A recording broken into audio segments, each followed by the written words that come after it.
Baik,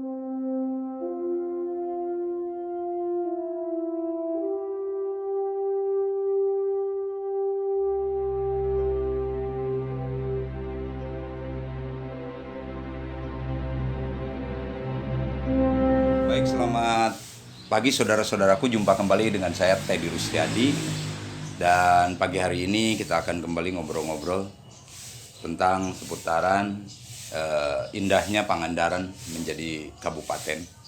Karena beberapa episode yang lalu kita bercerita tentang kebahagiaan seorang ketua presidium setelah Pangandaran menjelma jadi kabupaten. Namun ada sebuah perjalanan yang harus kita bahas, tidak bisa dilupakan, di mana tahapan-tahapan yang ditempuh sangat luar biasa. Dan kali ini kita akan bercerita seputaran pembentukan presidium dari mulai kabupaten, provinsi, dan yang terakhir di Jakarta. Selepas dari provinsi, tentu saja ada perjalanan yang sangat berat, yaitu menempuh birokrasi di pusat. Nah, untuk itu Ketua Presidium Pak Pratman akan bercerita seleluasanya tentang menembus birokrasi di pusat. Kami persilahkan Pak Pratman. Ya, terima kasih. Pada pagi yang cerah ini, hari Jumat, kita melanjutkan cerita proses pemekaran Kabupaten Pangandaran yang masuk ke episode perjalanan di Jakarta. Di Jakarta saya banyak dibantu pada awal perjalanan, dibantu oleh Pak Eka Santosa. Dan 2009 Pak Eka Santosa tidak jadi lagi anggota DPR RI. Waktu itu teman-teman di presidium sudah pesimis, karena Pak Eka sebagai pendamping gerakan pemekaran pada saat awal pada tahun 2009 itu tidak duduk lagi di DPR RI. Yeah. Sehingga saya bisa memaklumi bagaimana pesimisme dari teman-teman. Nah, disitulah menjadi tantangan saya bahwa presidium tidak boleh tergantung pada seseorang. Apalagi yang orang itu sifatnya membantu, bukan motor. Iya. Membantu. Termasuk Pak Eka. Sehingga dari pihak-pihak sebelah yang tidak suka dengan pemekaran, itu sudah bahasanya sudah tidak enak. Pak Eka terjadi anggota DPR RI, pemekarannya mau jadi. Itu bahasa itu sudah menyebar kemana-mana dari pihak sebelah yang tidak suka dengan pemekaran. Dan itu menjadi tantangan untuk saya. Bagaimanapun proses pemekaran harus tetap berjalan. Prosesnya harus terus bergulir sampai Jakarta. Dan sekarang sudah memasuki episode Jakarta, saya harus mencari partner baru. Kalau kemarin Pak Eka dari PDI menjadi pendorong saya, mendampingi saya, karena kebetulan beliau juga waktu itu jabatannya cukup strategis, di mana beliau waktu itu menjadi Ketua Panja Pemekaran seluruh Indonesia.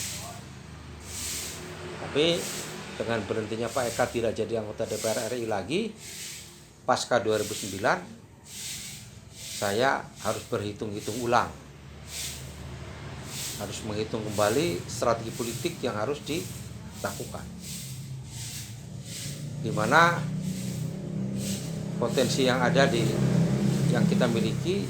Pertama, saya membaca ada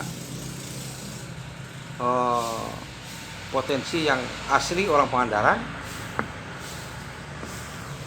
dan berkedudukan di Jakarta. Dia menjadi anggota DPRD DKI, yaitu Bu Siti Sofia. Bu Siti Sofia. Ya, saudaranya Pak Wagiman. Gitu. Jadi beliau Bu Siti Sofia itu menjadi anggota DPRD DKI Jakarta. Jadi sudah dekatlah hubungannya, komunikasinya dengan pusat. Kebetulan dia naik juga melalui Partai Demokrat. Nah, jadi menurut saya itu sebuah modal yang bisa dikelola oleh kita dalam rangka bisa memberikan dukungan kepada gerakan pemekaran. Akhirnya saya bicara banyak dengan Bu Sofi, tolong saya dicarikan partner sebagai pendamping pemekaran daerah, di mana sekarang Pangandaran sedang berjuang untuk pemekaran daerah. Tolong saya dicarikan Bu Sofi, karena sekarang pemerintahnya adalah Demokrat, waktu itu Pak SBY presidennya, saya dicarikan orang yang berpengaruh di DPR RI, di Komisi 2, tetapi harus orang Demokrat. Ya, terus diperkenalkanlah saya dengan orang dari Sulawesi Selatan, bekas Sekda Sulawesi Selatan, namanya Pak Gapar Patape. Nah, dari situlah Pak Gapar Patape setelah ketemu saya ceritakan tentang bagaimana perjuangan pemekaran Pangandaran. Alhamdulillah beliau menyambut dengan sangat gembira. Kebetulan sewaktu pansus di DPR RI di Komisi 2 turun dalam rangka melakukan verifikasi lapangan ke Pangandaran, ketua pansusnya Pak Gapar Patape. Jadi dari situ ada peluang untuk saya bisa lebih banyak komunikasi dengan Pak Gapar Patape sebagai, kalau kemarin kehilangan Pak Eka, sekarang muncul orang namanya Pak Gapar Patape. Tapi kalau kemarin dari PDI, sekarang dari Demokrat. Nah, disitulah saya didampingi oleh Pak Gapar Patape menyelesaikan semua hal-hal yang diperlukan secara administratif, secara politis, untuk bisa mendapatkan dukungan dari teman-teman di DPR RI dari fraksi Demokrat. Alhamdulillah itu bisa kita dapatkan, sehingga pada saat waktu itu ada moratorium presiden tentang penghentian sementara, namanya moratorium, pemekaran seluruh Indonesia oleh Pak SBY selaku presiden. Nah, saya juga cukup panik waktu itu, karena moratorium presiden pemekaran daerah di seluruh Indonesia, artinya pemekaran sudah tidak bisa dilakukan lagi selama moratorium belum dicabut. Nah, saya berupaya bagaimana caranya agar moratorium itu bisa dicabut. Saya berkomunikasi dengan berbagai pihak, dari tokoh-tokoh Demokrat juga. Saya pernah menemui Iwan Sulanjana, Ketua Demokrat Jawa Barat. Kebetulan beliau mantan Pangdam Siliwangi, tapi juga alhamdulillah belum diizinkan berhasil. Banyak aja gangguan-gangguan, sehingga Pak Iwan Sulanjana 3 kali melakukan kunjungan ke Cikeas untuk membawa persoalan saya. Alasannya belum bisa ketemu dengan Pak SBY. Terus saya juga coba komunikasi dengan Ketua Harian Demokrat yang waktu itu dipegang oleh Profesor Syarif Hasan. Waktu itu dia menjadi Menteri Koperasi dan Pembiayaan Ekonomi Menengah. Saya temui Pak Syarif Hasan, didampingi Bu Supiah, didampingi Pak Wagiman. Saya ketemu di kantor beliau, Pak Syarif Hasan. Saya ceritakan bagaimana perjuangan tentang pemekaran Pangandaran, Tapi kelihatannya juga mereka atau beliau itu Pak Syarif Hasan kurang tertarik untuk itu, sehingga entah itu karena anggapan saya, entah karena memang beliau sedang banyak persoalan, saya juga tidak tahu.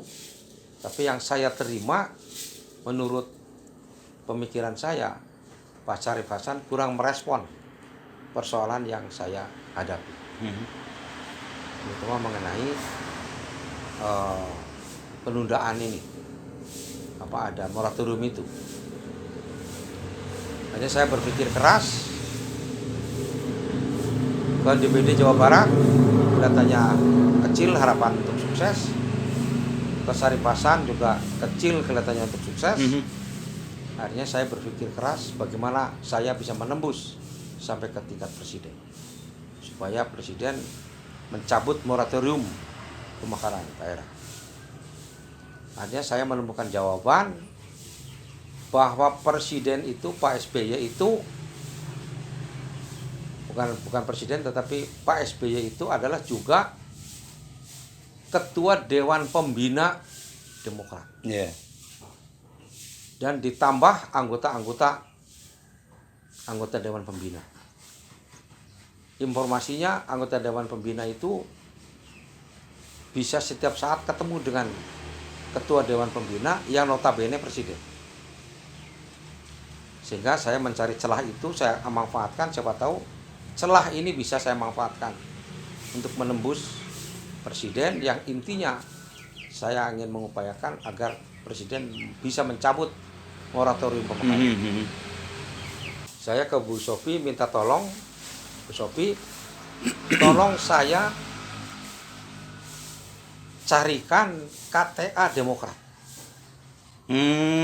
yang ditandatangani oleh ketua umumnya, Pak Anas Urbaningrum, ketua umumnya. Terus saya dengan Pak Wagiman foto, terus karena harus ada foto sih. Terus Bu Sophia juga ngurus ke sana, mungkin didampingi Pak Wagiman. Akhirnya kalau tidak salah 1 minggu udah jadi, ditandatangani oleh Pak Anas Urbaningrum, Kartu anggota Demokrat. Nah terus baru saya minta lagi ke Bu Sophie, Bu Sophie, ini KTA sudah kita terima, kartu Demokrat. Selanjutnya saya tolong carikan juga daftar anggota-anggota Dewan Pembina Demokrat.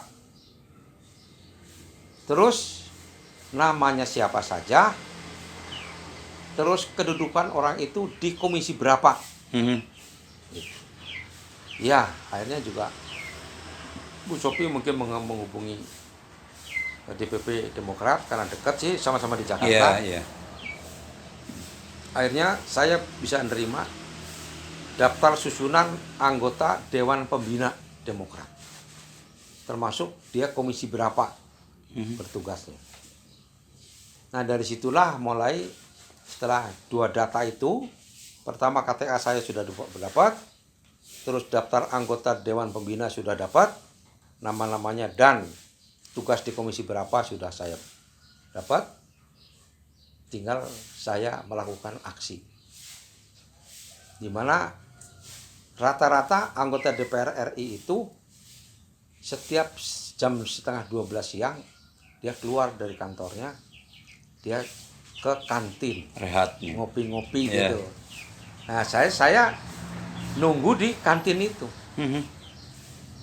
Jadi saya ingin ketemu dengan anggota komisi 1. Ya saya nunggu di kantin komisi 1. Datang Bu Sophie, itu Pak orangnya. Oh ya. Beliau menuju meja, terus narik kursi, saya masuk. Kursi sebelah saya tarik, saya duduk juga di pinggir dia.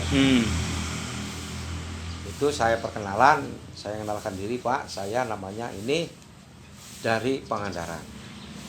Saya ceritakan bahwa Pangandaran sedang berjuang untuk menjadi kabupaten sendiri, pemekaran daerah dari induk kabupatennya Ciamis di Jawa Barat.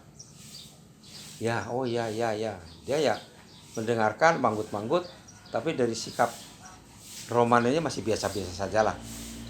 Tapi begitu saya baca dia masih responnya biasa-biasa saja, datar. Terus saya baru ngomong, tapi saya juga Demokrat, Pak. Gitu. Ini KTA saya. Nah, begitu lihat KTA saya yang ditandatangani oleh Ketua Umum Demokrat, baru dia responnya begitu melonjak. Sudah Pak Pratan, kalau sama-sama Demokrat, saya berjuang sama-sama gitu. Itu. Ya, sudah, terima kasih Pak gitu.